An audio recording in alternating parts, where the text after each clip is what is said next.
मेरी भी नौबत सर छोड़ने की आ रही है अब तो। रोज घर में कलेश हो रहे हैं, मतलब मैं यहाँ आती हूँ, मेरे साथ रोज सुबह कलेश हो रहे हैं। कल तो रात में भी हुआ है धंधा हो गया। गुड मॉर्निंग गाइस, कैसे सारे? बढ़िया, मजे में। चलो, बहुत अच्छी बात है। तो आज तो कितने ज्वाइन है, सब आए कि नहीं आए? 5 बच्चे, मतलब कोई फर्क नहीं पड़ता, कोई नहीं। कल मैंने इतना तुम लोगों को सुनाया कि भाई क्लास लो, क्लास में आकर बैठो, समझो, तो भी तुम्हें असर नहीं पड़ रहा है ना। अब तो तुम्हारे कॉलेज खुलने वाले हैं, नोटिफिकेशन आ गया है, देखते हैं। चलो, तो कल हम लोगों ने शुरू किया था प्रोटोप्लास्ट कल्चर।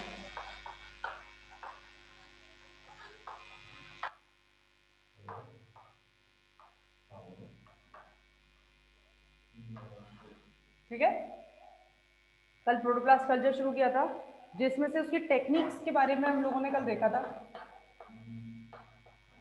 टेक्निक्स देखी थी। पहला, selection and isolation of protoplast.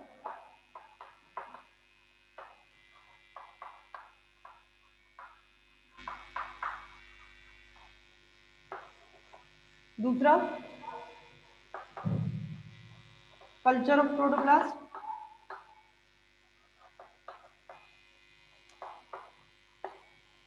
Fusion या सोमैटिक हाइब्रिडाइजेशन, और फिर सिलेक्शन ऑफ फ्यूज्ड प्रोटोप्लास्ट।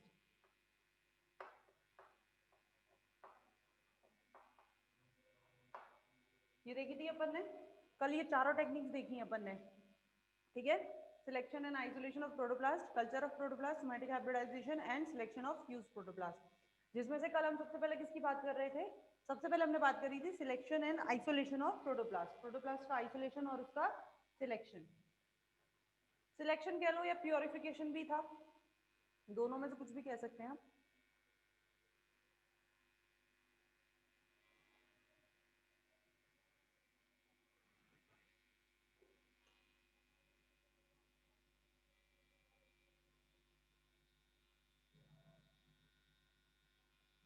ठीक है, चलिए, selection and isolation of protoplast. तो इसमें कल जो हमने देखे थे, दो मेथड देखे थे। इसकी जो मेथड देखे थे हम लोगों ने, वो दो देखे थे। कौन से? मैकेनिकल मेथड और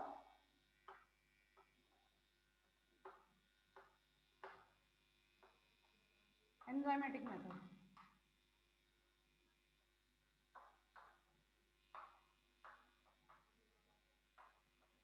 देखे थे भाई, कल ये दो मेथड देखे थे, मैकेनिकल मेथड और एंजाइमेटिक मेथड। ठीक है, मैकेनिकल मेथड और एंजाइमेटिक मेथड। तो हम मैकेनिकल मेथड में हमने क्या देखा था कि मैकेनिकल मेथड में हम लोगों ने उसको मैकेनिकली, जैसे हमने उसको रिमूव किया, फिर हमने उसको डाला, तो हमने मैकेनिकली उसको किया था कि भाई प्रोटोप्लास्ट है, वो लीफ है, लीफ के टुकड़े करे, उसको काटा, फिर उसका प्रोटोप्लास्ट निकाला। ये हमने मैकेनिकल मेथड में देखा था। हमने कहा था कि मैकेनिकल मेथड के कुछ ड्रॉबैक्स भी हैं। पहला कि हमें जितना क्वांटिटी में प्रोटोप्लास्ट चाहिए उतना नहीं मिलता। अगर हम जो लीफ है उसको जब कट करते हैं रेजर या नाइफ से, जब हम लीफ को कट करते हैं तो कई बार क्या होता है, प्रोटोप्लास्ट भी कट हो जाता है। तो इसलिए ये मेथड हमने कहा था इतना ज्यादा यूजफुल नहीं है। इसके comparatively enzymatic method, cellulase and pectinase enzyme का यूज।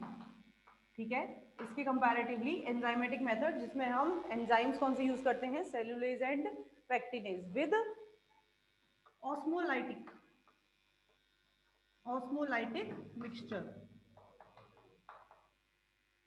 ठीक है, ऑस्मोलाइटिक मिक्सचर। ऑस्मोलाइटिक मिक्सचर में क्या होता है? Sorbitol and mannitol. ठीक है, ऑस्मोलाइटिक मिक्सचर में क्या होता है? Sorbitol and mannitol. Sorbitol and mannitol ये हम क्यों लेते हैं? इसका एक कारण होता है। क्यों? इसमें हम सुक्रोज वगैरह नहीं लेते। भाई क्या है, हमें प्लाज्मोलाइटिक सॉल्यूशन तो बनाना है कि नहीं बनाना? जो मैंने ऑस्मोलाइटिक सॉल्यूशन बोला है, दैट इज द प्लाज्मोलाइटिक सॉल्यूशन, जो क्या करेगा, जिसकी वजह से जो आपका सेल है उससे सारा प्रोटोप्लास्ट क्या हो जाएगा, बीच में आ जाएगा, सारा सेल क्या हो जाएगा, सिकुड़ जाएगा। तो उसके लिए हम क्या बनाते हैं, प्लाज्मोलाइटिक सॉल्यूशन बनाते हैं। ये प्लाज्मोलाइटिक जो सॉल्यूशन है इसके अंदर क्या होता है, सॉर्बिटॉल एंड मैग्नीटॉल। ठीक है, तो ये सॉर्बिटॉल एंड मैग्नीटॉल हम क्यों लेते हैं, क्योंकि इनका हाइड्रोलाइजेशन नहीं होता, यानी कि जो प्रोटोप्लास्ट है वो इनको यूज नहीं करता। तो ये क्या करते हैं, ये मिक्सचर में उसका शुगर कंसंट्रेशन या उसका सॉल्यूशन का कंसंट्रेशन ये क्या रखते हैं, बढ़ा के रखते हैं। क्यों भाई, अगर एक मान लो सॉल्यूशन है, ये सॉल्यूशन है, अगर मैंने इस सॉल्यूशन में कुछ ऐसा डाल दिया, मान लो सुक्रोज डाल दिया, तो सुक्रोज का तो क्या हो जाएगा, प्रोटोप्लास्ट सुक्रोज को तो यूज कर लेगा कि नहीं कर लेगा, प्रोटोप्लास्ट सुक्रोज को यूज कर लेगा, वो उसके काम आ जाएगा, और सॉल्यूशन कैसा हो जाएगा फिर वापस से डी प्लाज्मोलाइटिक सॉल्यूशन हो जाएगा ना। क्यों, क्योंकि उसमें शुगर कंसंट्रेशन रहेगी नहीं, केवल क्या रहेगा, पानी रहेगा। तो ऐसे मिक्सचर को हम डालते हैं, ऐसा प्लाज्मोलाइटिक सॉल्यूशन हम डालते हैं जो प्रोटोप्लास्ट नॉर्मली क्या ना कर सके, उसका मेटाबॉलिक एक्टिविटीज में उसका यूज ना कर सके, and that is the sorbitol and mannitol. ठीक है ना, क्लियर है यहाँ तक। चलिए, तो मैंने आपको कहा था कि हम एंजाइमेटिक मेथड को प्रॉपरली तरीके से देखेंगे, तो कैसे हम इसको करते हैं वो आप देखिए।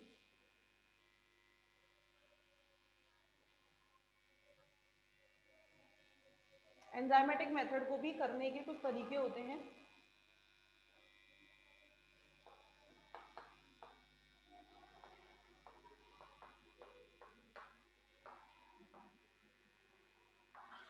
ठीक है, एंजाइमेटिक मेथड को करने के जो पॉइंट्स हैं, जो तरीके हैं, उनको पॉइंट वाइज हम पढ़ेंगे। सबसे पहले है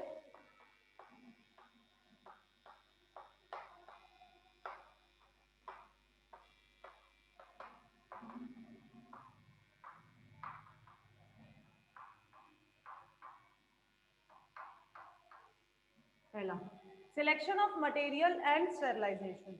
selection of material and sterilisation, material का सिलेक्शन और फिर उसको स्टेरलाइज करना। अच्छा, एंजाइमेटिक मेथड करने के लिए मटेरियल को हम सिलेक्ट करते हैं, तो मटेरियल हमारा प्रॉपर होना चाहिए। ठीक है, फॉर एग्जाम्पल सबसे अच्छा जो मटेरियल होता है दैट इज द लीफ। सबसे अच्छा जो मटेरियल होता है जिसको फॉर प्रोटोप्लास्ट कल्चर यूज किया जा सकता है बच्चों, वो क्या होता है, लीफ। क्यों, क्योंकि जो लीफ की जो मेसोफिल टिश्यूज होती है इनको आसानी से अलग किया जा सकता है और इनकी आसानी से रिमूव किया जा सकता है। और दूसरी बात क्या होती है, ड्यूरिंग द कल्चर, ड्यूरिंग जब हम कल्चर करते हैं, तो मैं अभी आपको बताऊंगी कि हम इसको कैसे करते हैं। हमने एक लीफ ली, लीफ को लेने के बाद हम उसे स्टेरलाइज करते हैं, स्टेरलाइज करने के बाद हम उसकी एपिडर्मिस यानी कि बेसिकली लोअर एपिडर्मिस, ज्यादातर हम कौन सी एपिडर्मिस, लोअर एपिडर्मिस को यूज करते हैं। लोअर एपिडर्मिस को क्या कर देते हैं, हम रिमूव कर देते हैं। लोअर एपिडर्मिस को रिमूव करने से क्या होता है, जो उसके अंदर के टिश्यूज होते हैं ना बच्चों, वो क्या हो जाते हैं, एक्सपोज हो जाते हैं, मतलब बाहर आ जाते हैं, दिखने लगते हैं। और जो सॉल्यूशन है, जो सॉल्यूशन हमने लिया है जिसमें हमारा एंजाइम और प्लाज्मोलाइटिक मिक्सचर है, वो डायरेक्टली किसका, वो डायरेक्टली कांटेक्ट में आ सकता है इन टिश्यूज के, एपिडर्मिस। तो it is easy to get rid of the epidermis in the leaf. Leaf के अंदर हम उस एपिडर्मिस को बहुत आसानी से निकाल सकते हैं। That's why we use the material leaf in this protoplast culture and it is convenient to use the leaf as a material. Clear है बच्चों। ठीक है, तो सबसे पहला चीज सिलेक्शन ऑफ मटेरियल। तो मटेरियल में हम क्या, सबसे पहले हम किसका यूज करते हैं, लीफ का यूज करते हैं। Leaf are the most convenient source of the plant protoplast. ठीक है, उसके बाद हम क्या करते हैं, जैसे कुछ ऐसी मटेरियल्स होते हैं, लाइक फॉर एग्जांपल आपके सीरियल्स हैं या आपके स्पाइसेस, मसाले हैं, ये ऐसे हैं जिनके अंदर बेसिकली क्या होता है, इनके अंदर लीफ को लेना, लीफ को एज अ प्लांट मटेरियल लेना थोड़ा सा इजी नहीं होता है, मुश्किल होता है। तो ऐसे कंडीशन में क्या किया जाता है, सीरियल्स और स्पाइसेस की जो लीफ है इनकी जगह इनके कल्चर्स को यूज किया जाता है। किसको यूज किया जाता है, इनके कल्चर को यूज किया जाता है एज अ मटेरियल। कल्चर को मतलब सीरियल और स्पाइसेस हैं, वो आपने उनकी लीफ ली है, उन लीफ को आपने क्या डाल दिया है, सॉल्यूशन में डाल दिया, कल्चर मीडियम में डाल दिया, तो वो क्या करेंगे, डिवाइड करेंगे, अपने नंबर बढ़ाएंगे। तो हम उसको क्या करते हैं, वो जो नंबर बढ़ाते हैं, अपना जो कल्चर बनाते हैं, उस कल्चर में से उनकी सेल्स को हम फॉर द प्रोटोप्लास्ट कल्चर हम लेते हैं। क्लियर, क्योंकि इनमें से इनकी लीव्स को लेना और उनसे कल्चर करवाना थोड़ा सा मुश्किल होता है, तो इसलिए इनमें से लीव को नहीं लिया जाता। ठीक है, तो सबसे पहला चीज क्या है, सिलेक्शन ऑफ द मटेरियल। तो सिलेक्शन ऑफ मटेरियल में हमने क्या ले लिया है, हमारा लीफ ले लिया है। ठीक है, स्टेरलाइजेशन, उसके पहले हम उसमें मतलब स्टेरलाइजेशन कैसे करते हैं, तो स्टेरलाइजेशन करने के लिए फॉर स्टेरलाइजेशन इसको डाला जाता है 70% एल्कोहल में। ठीक है, किसमें 70% एल्कोहल से इसे वॉश किया जाता है।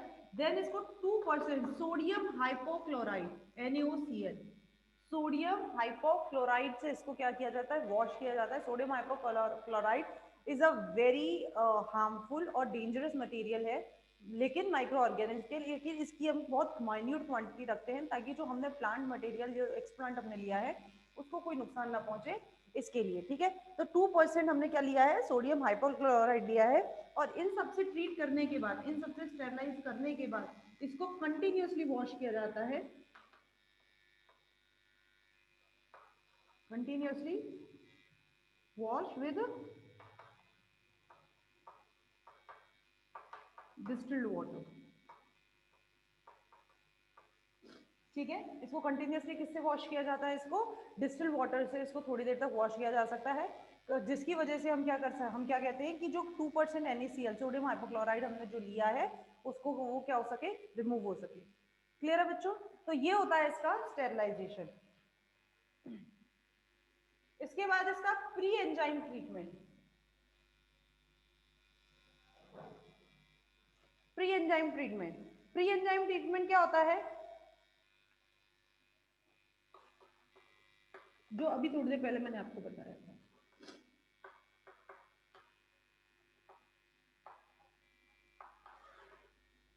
Pre enzyme treatment, pre enzyme treatment क्या होता है बच्चों, प्री एंजाइम ट्रीटमेंट से मतलब है कि एंजाइम का ट्रीटमेंट देने से पहले, एंजाइम का ट्रीटमेंट हम देंगे, दैट इज आपका जो सेल्यूलोज है, आपका पैक्टिनेज है और जो मिक्सचर है उसका ट्रीटमेंट आप देंगे। तो वो देने से पहले आपको इसको क्या करना पड़ेगा, इसको इस लायक बनाना पड़ेगा कि वो एंजाइम का ट्रीटमेंट इसे मिल सके। तो इसके लिए आप क्या करते हैं, मैंने आपको थोड़ी देर पहले बताया, हम क्या करते हैं, हमने एक लीफ ली है, ठीक है, ये मैंने लीफ ली, लीफ को मैंने स्टेरलाइज कर लिया,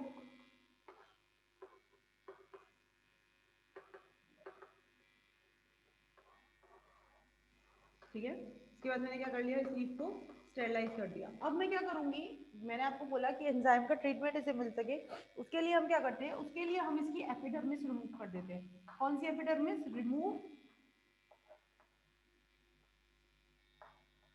लोअर एपिडर्मिस, या पील ऑफ, पील भी हम यूज करते हैं word, peel of lower epidermis. इसकी जो लोअर एपिडर्मिस है उसको हमने रिमूव कर दिया है। जैसे मान लो ये वो पेट्री प्लेट है जिसके अंदर हमें इसे रखना है,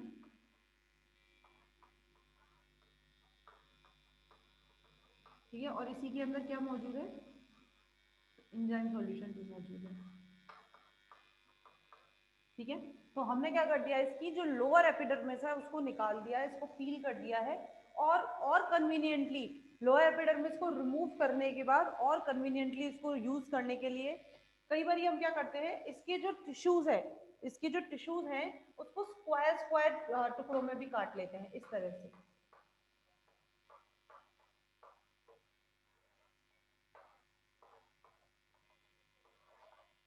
ठीक है। जो हमने टिश्यूज यूज किए हैं, जो एपिडर्मिस के जो टिश्यूज हैं, उन टिश्यूज को हम क्या कर लेते हैं, स्क्वायर स्क्वायर टुकड़ों में काट लेते हैं और उनको काटने के बाद हम उसको एंजाइमेटिक सॉल्यूशन में रख देते हैं। ये हम क्यों करते हैं, to get easy convention of the enzyme, कि जो एंजाइम हमने यूज किया है वो इजीली हर टिश्यू तक पहुंच सके और इजीली वो हर टिश्यू को अवेलेबल होकर वहां पर अपना काम कर सके। इसके लिए हम क्या करते हैं, ये दोनों मेथड जो है करते हैं कि एपिडर्मिस को रिमूव करना और उसके टिश्यूज को काट लेना। कई बार ऐसा होता है कि बिना एपिडर्मिस को रिमूव किए भी टिश्यूज को काट सकते हैं, ठीक है ना, बिना यूज किए, बिना हमने एंजाइम उसका एपिडर्मिस को रिमूव किए हम उसके टिश्यूज को क्या कर सकते हैं, लीफ को छोटे छोटे टुकड़ों में काट कर और फिर डाल सकते हैं। ये भी एक इजी मेथड होता है। कई बार क्या होता है, एपिडर्मिस रिमूव करना इतना कन्वीनियंट नहीं होता है कि एपिडर्मिस हमारी रिमूव नहीं होती है, ठीक है। तो इस कंडीशन में हम एपिडर्मिस को सॉरी लीफ को क्या कर सकते हैं, छोटे छोटे टुकड़ों में काट सकते हैं। तो इसके अलावा ब्रशिंग, ब्रशिंग एक मेथड होता है। बेसिकली ब्रशिंग क्या मेथड होता है, यहाँ पर ब्रशिंग क्या होता है, ब्रश की हेल्प से, जैसे जो लीफ है, ठीक है, अब हमने लीफ को हमने एपिडर्मिस वगैरह रिमूव कर दिया, सॉल्यूशन में रख दिया है, तो सॉल्यूशन जो हमने लिया है वो उसके ऊपर आसानी से जा सके, उसको अवेलेबल हो सके, तो हम क्या करते हैं, उसके ऊपर हल्के हल्के हाथ से लीफ के ऊपर ब्रशिंग कर देते हैं, जिसकी वजह से उसके ऊपर अगर कोई और मटेरियल है तो वो रिमूव हो जाए, या कुछ और है तो वो रिमूव हो जाए, यानी कि डायरेक्टली एंजाइम उसके कॉन्टैक्ट में आ सके। तो इसके लिए ब्रशिंग की हम हेल्प से यूज कर लेते हैं। और स्कैल्पल, आपका जो स्कैल्पल होता है जो आप लोग लैब में यूज करते हैं ना, जिसकी एक तरफ से थोड़ा सा धार वाला होता है, चाकू नहीं होता है बेसिकली, आपने देखा होगा स्कैल्पल होता है जो एक तरफ से थोड़ा सा धार वाला होता है, एक तरफ से बिना धार का होता है स्कैल्पल। तो जिस तरफ से उसमें धार है, जिस तरफ से उसमें धार है उस तरफ से हम उसको हल्के हल्के हाथ से इस तरह से लीफ के ऊपर घुमा सकते हैं, जिसकी वजह से क्या होती है उसकी जो एपिडर्मिस है वो थोड़ी सी हल्की बढ़ जाती है, या मैं ये कहूँ बिल्कुल बिल्कुल ऐसा हो जाता है कि एंजाइम उसमें छोटे छोटे से उसमें स्ट्रिप्स टाइप बन जाते हैं, जिसकी वजह से एंजाइम उसमें आसानी से घुस सकता है। तो ये जितने भी हमने चीजें यूज करी हैं, ये जो हमने इसको ट्रीटमेंट दिया है, this is called the pre enzyme treatment, यानी कि एंजाइम का ट्रीटमेंट देने से पहले हमने उसको क्या कर दिया है, उस एंजाइम के लिए ट्रीट होने के लिए उसको उसके लायक बनाया है। क्लियर है बच्चों? ठीक है सबको? चलिए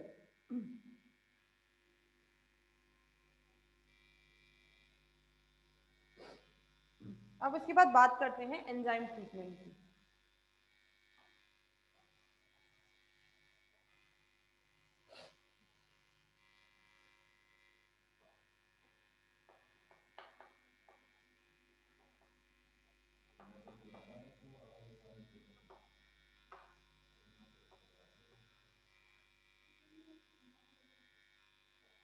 उसके बाद है एंजाइम ट्रीटमेंट। एंजाइम ट्रीटमेंट तो मैंने आपको बताया कि दो most convenient use of enzyme जो हम इसमें डालते हैं, they are the cellulase and pectinase. ठीक है, दो most convenient use of enzyme, दो मोस्ट कन्वीनियंट एंजाइम्स जो हम यूज करते हैं, that is the cellulase and pectinase. Cellulase का काम क्या होता है? To remove cell wall,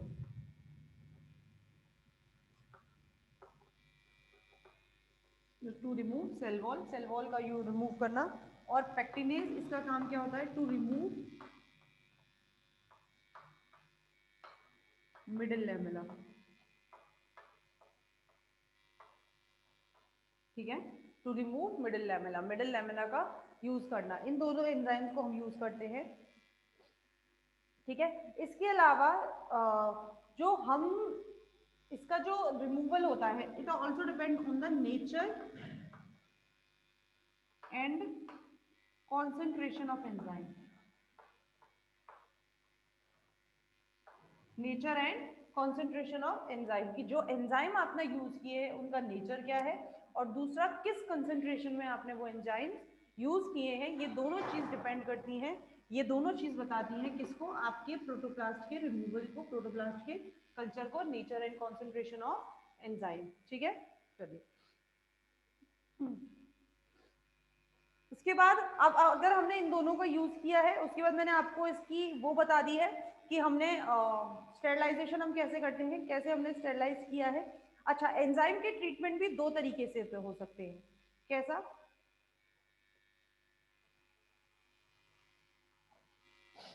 enzyme treatment भी दो तरीके से हो सकते हैं,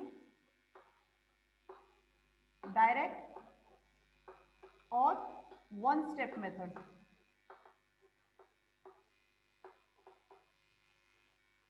ठीक है, डायरेक्ट और वन स्टेप मेथड, और दूसरा हो सकता होता है इसका इनडायरेक्ट और टू स्टेप मेथड।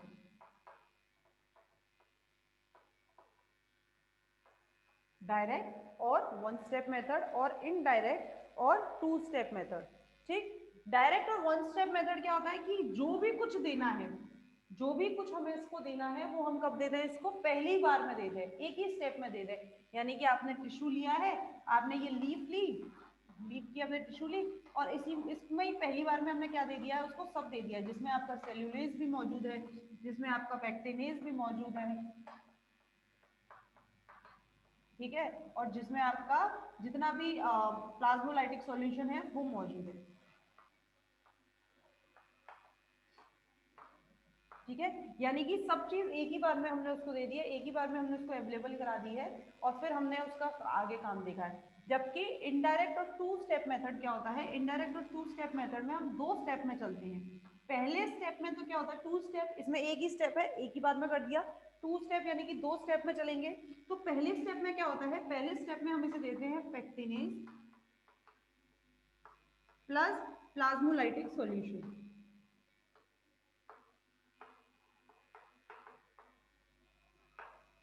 ठीक है, पहले स्टेप में हम इसे क्या देते हैं, पेक्टिनेज प्लस प्लाज्मोलाइटिक सॉल्यूशन। और ये प्लाज्मोलाइटिक सॉल्यूशन क्या हो सकता है आपका, मैंने भी आपको बताया था क्या होता है, मैग्नीटॉल एंड सॉर्बिटॉल।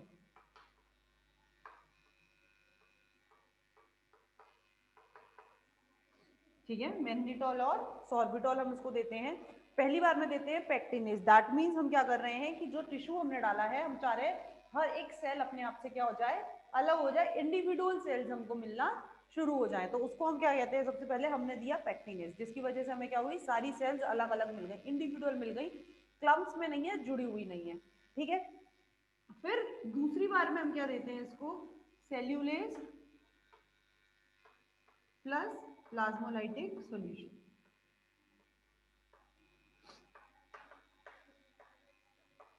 ठीक है, पहली बार में हमने क्या दिया इसको, पेक्टिनेज प्लस प्लाज्मोलाइटिक सॉल्यूशन। दूसरी बार में हमने इसको क्या दिया, सेल्यूलेज प्लस प्लाज्मोलाइटिक सॉल्यूशन। ठीक है, पहली बार में पेक्टिनेज दिया, जिसकी वजह से हर एक सेल क्या हो गई, अलग हो गई एक दूसरे से। ठीक, दूसरी बार में हमने उसको क्या दिया, दूसरी बार में हमने उसको सेल्यूलेज दिया। तो सेल्यूलेज देने की वजह से अभी तक सब सेल जो अलग हो गई थी, अब उनकी सेल वॉल भी अलग हो गई। प्लाज्मोलाइटिक सॉल्यूशन हम दोनों में देते हैं, क्यों, क्योंकि सब पहले तो हमने यहीं पर कर लिया प्लाज्मोलाइसिस, लेकिन कुछ अगर बच गया है, कुछ एक सेल में बच गया है, तो बचा कुचा कहाँ हो जाएगा, यहाँ हो जाएगा। यानी कि हमने अलग कोई चांस नहीं है कि हम ये छोड़ दें कि भाई कोई सेल हमारी रह जाए या किसी में प्लाज्मोलाइसिस ना हो। तो इसके लिए हम दोनों स्टेप्स में क्या देते हैं, प्लाज्मोलाइटिक सॉल्यूशन उसको देते हैं। क्लियर है बच्चों? तो ये होता है डायरेक्ट और वन स्टेप मेथड, जिसमें हमने क्या किया है, एक ही स्टेप में सभी एंजाइम्स का ट्रीटमेंट उसको दे दिया है। जबकि इनडायरेक्ट और टू स्टेप मेथड क्या होता है, जिसमें हमने दो स्टेप में उसको ट्रीटमेंट देते हैं। क्लियर? चलिए, अच्छा एक वर्ड इसमें यूज किया है, सीपीडब्ल्यू सॉल्यूशन।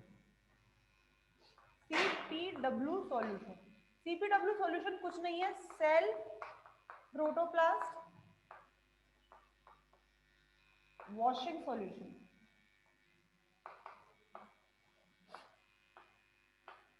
ठीक है, सेल प्रोटोप्लास्ट वॉशिंग सॉल्यूशन। हमने क्या किया है, जो हमने लिया है इसको हम क्या करते हैं, CPW cell protoplast washing solution से इसको धोते हैं। बेसिकली ये डिस्टिल वाटर नहीं होता। कई बार क्या होता है, जैसे हमने एंजाइम का ट्रीटमेंट दिया, इस एंजाइम के ट्रीटमेंट के बाद हमने ये एंजाइम दिया है, तो इसको इसमें देने से पहले इसके बीच में हम इसे सीपीडब्ल्यू सॉल्यूशन से भी धोते हैं। सीपीडब्ल्यू सॉल्यूशन क्या होता है, cell protoplast washing solution. Basically distil water नहीं है, डिस्टिल वाटर होगा तो सब कुछ रिमूव हो जाएगा।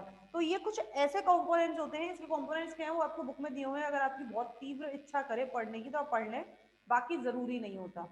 ठीक है, तो सीपीडब्ल्यू सॉल्यूशन में सिर्फ समझा देती हूँ आपको कि सीपीडब्ल्यू सॉल्यूशन क्या होता है, सेल प्रोटोप्लास्ट वॉशिंग सॉल्यूशन होता है, जिसमें डिस्टिल वाटर नहीं हम ले रहे हैं। बेसिकली इसमें कुछ कंपोनेंट्स प्रेजेंट होते हैं, और ये कंपोनेंट्स किसके लिए होते हैं, कंपोनेंट्स इसके लिए होते हैं कि जो प्रोटोप्लास्ट है वो कैसा रहे, स्टेबल कंडीशन में रहे, ड्यूरिंग द वॉशिंग वो रिमूव ना हो जाए, स्टेबल कंडीशन में रहे। इसके लिए हम क्या यूज करते हैं इसको, CPW solution, cell protoplast washing solution. ठीक है बच्चों? अच्छा, ये सारी चीज हमने इसमें कर ली। उसके अलावा हमें किन किन चीजों का हमें ड्यूरिंग द एंजाइमेटिक मेथड हमें याद रखने की जरूरत होती है, वो क्या होती है, सारी जितने भी मेथड्स होते हैं, सारी जितनी भी चीजें होती हैं, it only depends on the enzyme. क्योंकि हम एंजाइमेटिक मेथड पढ़ रहे हैं, एंजाइम्स हम यूज कर रहे हैं, तो ये सारे किस पर डिपेंड करते हैं, सारे जो आपके रीजंस है, या मैं ये कहूँ जितनी भी आपकी प्रिकॉशंस है, वो आपको एंजाइम के लिए लेने पड़ते हैं। जैसे पहला, एंजाइम जो होते हैं वो पीएच और टेम्परेचर डिपेंडेंट होते हैं। ठीक है, एंजाइम जो होते हैं वो पीएच और टेम्परेचर डिपेंडेंट होते हैं। तो जो टेम्परेचर है वो आपका 25 टू 30 डिग्री सेंटीग्रेड के बीच में होना चाहिए, जबकि जो पीएच है आपका वो 4.5 टू 6 के बीच में, मतलब हल्का सा एसिडिक होना चाहिए, बेसिक नहीं होना चाहिए, 4.5 से 6 के बीच में होना चाहिए। जबकि जो टेम्परेचर है आपका, it is between the 25 to 30 degree centigrade. ठीक है, ये आपका होना चाहिए। उसके बाद आपका duration of enzyme and light treatment, अभी ये तो मैंने आपको पहले ही बता दिया था। यहाँ पर मैंने आपको बताया था कि आपको कोई भी एंजाइम का अगर आपको ट्रीटमेंट देना है, तो आपका एंजाइम का नेचर और उसका कॉन्सेंट्रेशन क्या है, ये दोनों चीज डिपेंड करती हैं आपके प्रोटोप्लास्ट कल्चर पे। भाई एंजाइम आप कम टाइम के लिए देंगे तो सेल क्या होंगी, अच्छे से नहीं मिल पाएंगी एंजाइम से, तो और वो रिमूव नहीं हो पाएंगी। तो इसके लिए duration of enzyme treatment and light, light भी एक फैक्टर होता है, duration of enzyme and light treatment. ठीक है, तो ये दोनों चीजें आपको याद रखनी पड़ती हैं कि एंजाइम का ट्रीटमेंट अगर आप दे रहे हैं, एंजाइमेटिक मेथड अगर आप कर रहे हैं तो क्या होना चाहिए, एंजाइम का और लाइट का ट्रीटमेंट का ड्यूरेशन सही होना चाहिए, ठीक है। और इसके अलावा आपने जो एंजाइम लिया है उसका मिक्सचर बहुत क्लियर होना चाहिए, एंजाइम मिक्सचर होना चाहिए, यानी कि सेलुलोज और पेक्टिनेज को हमने यूज किया है, लेकिन कई बार हम जानते हैं क्योंकि सेल वॉल में केवल सेलुलोज नहीं होता, हेमी सेलुलोज भी होता है, जाइलोन भी जाइलान भी होता है, डेक्स्ट्रान भी होता है, ठीक है। तो ये सारी चीजें होती है, तो सेल्यूलेज के साथ जैसे हेमी सेल्यूलेज भी आप डाल सकते हैं, तो ये सारी चीजें भी आप उसमें दे सकते हैं, यानी कि आपका एंजाइमेटिक मिक्सचर का आपको विशेष ध्यान रखना पड़ता है। क्लियर है बच्चों, ठीक है। तो ये होता है आपका एंजाइमेटिक मेथड। अब उसके बाद हम बात करते हैं प्लाज्मोलाइसिस की, कि आपने एंजाइमेटिक मेथड तो हमने देख लिया कि एंजाइम जो होते हैं वो क्लियर होने चाहिए, अच्छे सही होने चाहिए, लेकिन प्लाज्मोलाइटिक सॉल्यूशन जो हम ले रहे हैं वो, तो उसके लिए मैंने भी आपको थोड़ी देर पहले बता ही दिया है कि प्लाज्मोलाइटिक सॉल्यूशन के लिए वॉश कर दो।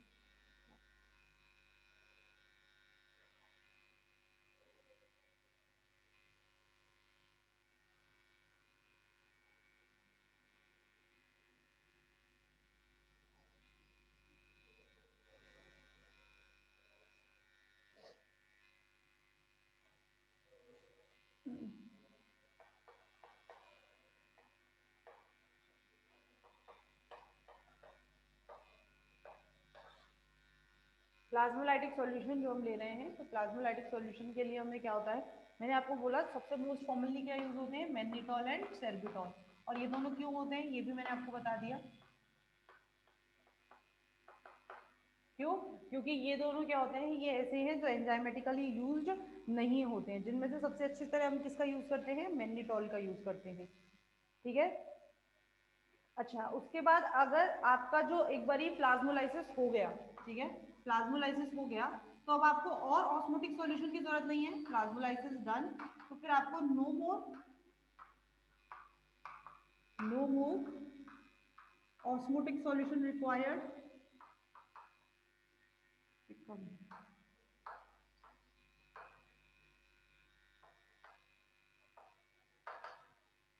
ठीक है। आपको और ऑस्मोटिक सॉल्यूशन की रिक्वायरमेंट नहीं है, आपको और ऑस्मोटिक सॉल्यूशन नहीं चाहिए, तो इस कंडीशन में क्या करेंगे आप, सॉल्यूशन को कम करेंगे। अच्छा, सॉल्यूशन को कम करने के लिए हम उसमें डाल देते हैं सुक्रोज एंड सॉर्बिटॉल। अब आप कहेंगे मैडम आपने तो ये तो बढ़ा दिया है, आपने कम कहाँ किया है, कम ही तो किया है, सुक्रोज डाल दिया भाई मैंने, डाला है कि नहीं डाला है। सुक्रोज डालने से क्या होगा, सुक्रोज जो होता है यूज्ड बाय प्रोटोप्लास्ट, प्रोटोप्लास्ट के द्वारा यूज कर लिया जाएगा। इससे दो फायदे हो जाएंगे, पहला प्रोटोप्लास्ट को न्यूट्रिशन मिल जाएगा, मिलेगा कि नहीं मिलेगा, तो वो एक अच्छी शेप मेंटेन कर लेगा। एंड सेकेंडली क्या होगा, सुक्रोज का यूज होने की वजह से जो आपका सॉल्यूशन है, सॉल्यूशन में से सॉल्यूट की मात्रा क्या हो जाएगी, कम हो जाएगी, सुक्रोज का यूज होने से होगी कि नहीं होगी, सो सॉल्यूट कॉन्सेंट्रेशन डिक्रीजेस, बोलो होगा कि नहीं होगा, सॉल्यूट का कॉन्सेंट्रेशन डिक्रीज हो जाएगा, तो वही तो हम चाह रहे हैं। तो बेसिकली हमने क्या किया है, जब हम प्लाज्मोलाइटिक सॉल्यूशन लेते हैं ड्यूरिंग उसके टाइम पर हमने क्या ले लिया है, मैग्नीटॉल और सॉर्बिटॉल, जिसमें से सबसे सही क्या होता है, मैग्नीटॉल, ये दोनों एल्कोहल्स हैं, है कि नहीं है, लेमिनेरियन एंड मैग्नीटॉल याद है आपको, फर्स्ट ईयर में पढ़ा है, रिजर्व फूड होता है एलगी का, चलिए कोई बात नहीं। मैग्नीटॉल और सॉर्बिटॉल, जिसमें से इन दोनों में से सबसे सही क्या होता है, मैग्नीटॉल होता है। क्यों? क्योंकि इसको प्रोटोप्लास्ट यूज नहीं कर पाते हैं, इसको हम मेटाबॉलिक एक्टिविटी में वो यूज नहीं कर पाएंगे, तो ये क्या रहता है, कॉन्सेंट्रेशन बना के रखता है। लेकिन अगर एक बार प्लाज्मोलाइसिस हो गया, प्लाज्मोलाइसिस के बाद आपको क्या करना पड़ेगा, सॉल्यूशन तो चेंज करना पड़ेगा, ठीक है। सॉल्यूशन हम चेंज करते हैं, और चेंज करके सॉल्यूशन में क्या, ऐसा सॉल्यूशन लेते हैं जिसमें क्या होता है, सुक्रोज एंड सॉर्बिटॉल। सुक्रोज और सॉर्बिटॉल हम क्यों लेते हैं, क्योंकि सुक्रोज क्या है, ये यूज हो जाता है, ये एक मटेरियल है, फूड मटेरियल है, जिसे प्रोटोप्लास्ट क्या कर लेते हैं, यूज कर लेते हैं इन देयर मेटाबॉलिक एक्टिविटी। तो इससे दो फायदे हो जाते हैं, पहला कि प्रोटोप्लास्ट का क्या हो जाता है, उसको अपना न्यूट्रिशन मिल जाता है, मेटाबॉलिक एक्टिविटी उसकी हो जाती है, तो अच्छी शेप उसकी, अच्छी हेल्थ उसकी हो जाती है। सेकेंड, जो सॉल्यूशन लिया है उस सॉल्यूशन में से सॉल्यूट का कॉन्सेंट्रेशन क्या हो जाएगा, कम हो जाएगा, ठीक है। तो हम उसमें से कौन सा सॉल्यूशन लेते हैं, in which the sucrose and sorbitol concentration is present, ठीक है। इसके अलावा आपको सीपीडब्ल्यू सॉल्यूशन मैंने बता दिया है क्या होता है।